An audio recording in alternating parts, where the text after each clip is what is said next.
रथयात्रा पई आज मु पुणी थरे से जगतर नाथ जगन्नाथंकर 56 भोगरू आ गोटे रेसिपी नहीं आसी जोटा कि रहिबो कानिका महाप्रसाद।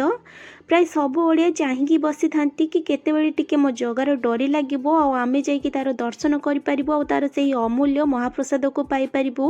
किंतु जगार लीला एमिति जे तार डोरी न लागिले केही केबे भी सेठाकू जाई पारंतिनी। किंतु दूर रे रहीकि से महाप्रसाद पाई न पारे से भली जदि आम टिके भी घरे बनईकि भगवान को भोग लगे पारिबा कि निजे पाई परिबा ना ताहले ताठो बड़ खुशीर कथा आउ किछि नाही। नमस्कार, किचन सिद्धलक्ष्मी को आपण मानक बहुत बहुत स्वागत। ए रेसिपी बनेबा पई प्रथमे तो एठी देखंतु मु गोटे कप अरुआ चाउल नेइछि। एटा जो छोटो साइज रो टिके अरुआ चाउल आसे ना जोटा को जीरा राइस भी कहंती बोधे, सेहीटा को मु नेइछि। जदि छोटो छोटो राइस रे आपण माने ए रेसिपी को बनेबे ताहले एटा परफेक्ट तैयारी हबो। आपण माने नहले घरे थिबा नॉर्मल अरुआ चाउल रे मध्ये ए रेसिपी को बनै पारिबे। प्रथमे आमे चाउल को भल भाबरे धोइबा। सेति पई एठी देखंतु चाउल रे मु पानी ऐड करि नउची। एहा को ना 2-3 थर खंडे पानी चेंज करिकि भल भाबरे धोइकि नै आसीबा। एठी देखंतु चाउल को मु भल भाबरे धोइकि नै आसी। एबे ही चाउल रे ना मैं आ गोटे ग्लास पानी ऐड करि नबा। पानी ऐड करके हाकु 10-15 मिनिट रेस्ट पई छाडी दबा, जा फल रे चाउलटा टिके सॉफ्ट हे जिवो। यहाँ को एबे आमे साइड रे रखि नबा। आ जो सब प्रिपरेशन अछि ना से भितर आमे चलंतु करि नबा। रेसिपी बनेबा पई मु एठी आ कोन सब सामग्री नेछि देखि नियंतु। प्रथमे तो एठी देखंतु मु 2 बड़ चमच गुआ घियो रखिछि। ता सहित एठी देखंतु मु किछि काजू आ किशमिश रखिछि। मीठा पई ना एठी मु 4 रु 5 चमच गुड़ रखिछि। आपण माने या जगह रे चीनी मध्ये ऐड करि परिबे, किंतु गुड़ ऐड करले तार ऑथेंटिक टेस्ट पाइबे। एठी आपण मानको जदि मीठा अधिक पसंद थिबो ना चीनी बा गुड़र परिमाण को बढ़ाई मध्य पारिबे।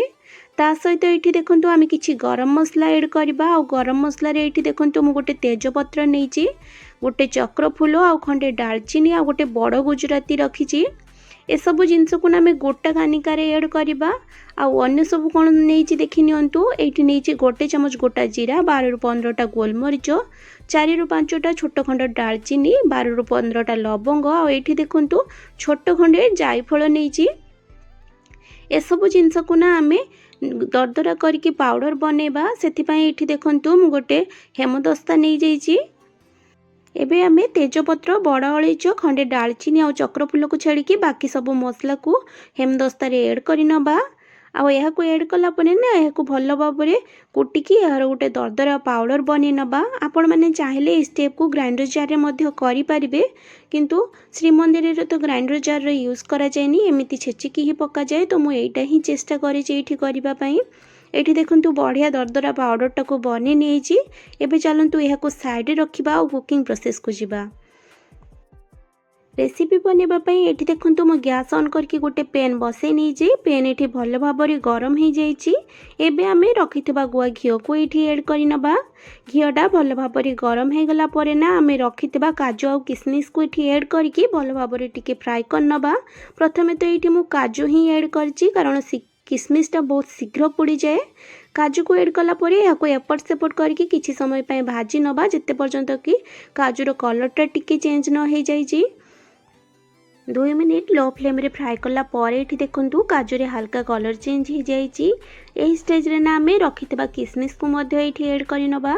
किशमिश को ऐड करके मध्य 2 मिनिट पई लो फ्लेम रे भलो भाबरे फ्राई करि नबा, जेमिति किशमिशटा मध्य हल्का कलर चेंज हबा सहित एटा टिके फुली जाए जेमिति सेमिति हे जिवो। एठी देखंतु काजू और किशमिश सब बढ़िया भाबरे फ्राई हे सारछि। एही स्टेज रे ना ए सब को आमे गोटे प्लेट को बाहर करके रखि नबा। काजू किशमिश को बाहर करि नेला परे सेठी देखंतु पैन रे घियो रहि जाइछि। सेही घियो रे मु रखितबा बाकी गोटा गरम मसला सब को ऐड करि नेबी। गरम मसला को ऐड कला परे ना आमे जो चाउलटा बतुरै कि रखिले सेटा को गोटे स्ट्रेनर को बाहर करके एठी मु ऐड करि नेछि। एबे देखंतु चाउल रे मु लूण स्वाद अनुसार ऐड कर नउछि। एटा पूजा व्रत रे खाउथिबा सैंधव लवणटा अछि। एबे या को भल भाबरे टिके मिसै कि भाजी नबा। श्रीमंदिर रे तो आपण माने जानिथिबे सब जिंस प्राय गोळे कि एका थरे ही बसै दिया जाए। सेथिरे खड़िका बिल्कुल लगा जायनी कि सेथिरे छुंक मध्य लागेनी, किंतु एटा को जेहेतु आमे घरे बनौजे ना, या को आमे एमिति बनै परिबा। लो टू मीडियम फ्लेम रे चाउल को आम 1-2 मिनिट भाजी नबा। और आपण मैंने जानिथिबे प्राय सबु व्यंजन ना सेठी माटी पात्र रे ही बना जाए। मो पाखरे जेहेतु माटी पात्र नथिला सेथिपई एठी मु नॉनस्टिक कढ़ई रो यूज करिछि।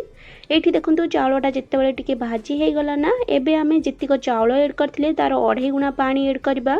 माने मु एठी 1 कप चाउल रे 2.5 कप पानी ऐड करि नउछि। सब पानी ऐड कर सारा पर ना यहाँ टिके भल भाव में मिसई नबा। और यहाँ मिसई नहीं कि ये आम कभर करके लो टू मीडियम फ्लेम रे 8 ରୁ 10 मिनिट कुक करवा। लो टू मीडियम फ्लेम रे 8 ରୁ 10 मिनिट कुक कला परे ये देखंतु आपण मानकु कभर खोलिकी देखौची।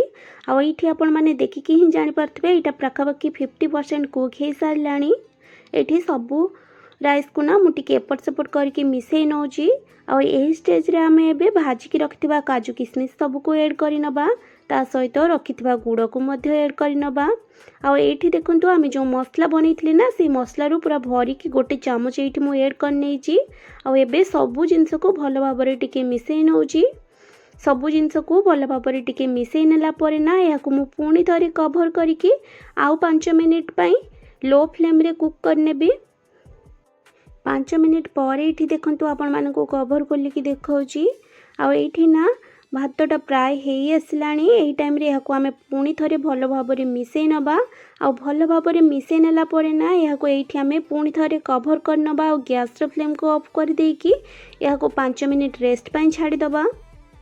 5 मिनिट रेस्ट रे छाड़िला परे एठी आपण मानकु कभर खोलिकी देखौची देखंतु। आ एठी आपण माने देखि पारथबे एटा बढ़िया भाव रे कुक हे साची। एठी राइस ता मध्य ना पूरा परफेक्ट कुक हेची आपण माने देखिकी जानि पारथबे। आ एठी आपण मानकु गोटे पाखरु प्रेस करके राइस ता को देखौची देखंतु। आ आपण माने देखि पारथबे एटा केते बढ़िया भाव रे सिझी जाईची।